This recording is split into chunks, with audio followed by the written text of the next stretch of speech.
moment, if you listen and see financial markets and everything in the media and everything, almost everyone is familiar with the current situation of the global financial crisis and very anxious about, even though they know very little what is affecting the whole big picture. Yes.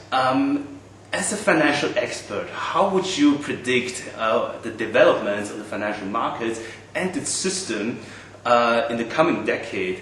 And in your opinion, what needs to be done in order to have something like this big global financial crisis from happening again? Yes, it's a good question. It's also a question that I actually introduced in my course. That's my teaching style. One of my teaching styles is to let the executive know that what they learn in class actually is very useful and relevant to the real world. So for example, this situation about the recent financial tsunami, what caused that? What is the implication to us? And how we protect ourselves from the future happening. Now the root cause of this one is because of subprime loan. Is that some of the brokers, even banks, are not very careful in lending out. And when they price the risk, they're not very careful. Okay, so in future, I think in the future, in terms of financial reform, some kind of better disclosure of the banking practice is important. At the same time, the oversight is also important. Even Alan Greenspan admitted that during his era, he was not very careful. He trusts the so-called free market too much. They think that the bankers, all these people, are supposed to be qualified people to make good decisions. But it turned out that it's not so. So sometimes even car dealers going to sell houses, and they make a lot of money. And because they're not well trained, they make bad decisions. So in the long run, I think better bank disclosure and the better surveillance or oversight of the system is important. Now for this one, you cannot just act it on your own in your own country, because nowadays international financial markets are integrated. So countries' governments coordinate. Otherwise, if you raise tax or you do some more regulations here, people just what? Just move to another location. So government has to coordinate. Recent proposal also talk about tax havens. Tax havens of some countries have been abused. So people use the tax havens to allocate money or even do some illegal financing or things, some dirty tricks. So better surveillance and coordination of this kind is very important.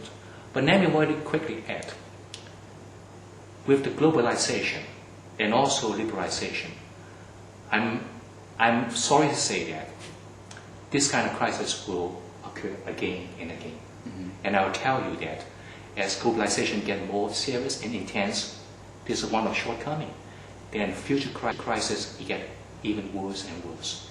Let's look at the situation. In 1997, we have Asian financial crisis. At that time, we say, oh, we haven't seen that for a long time. But it's within 10 years old. Now it's another one. So you can see that this kind of crisis will keep coming. Let me give you an analogy. Regulation is something with mixed blessing. Just like you're holding a goose. You're holding a goose by its neck. You cannot hold a goose too tight. Because if you hold a goose too tight, you'll kill the goose. Right? That means regulations.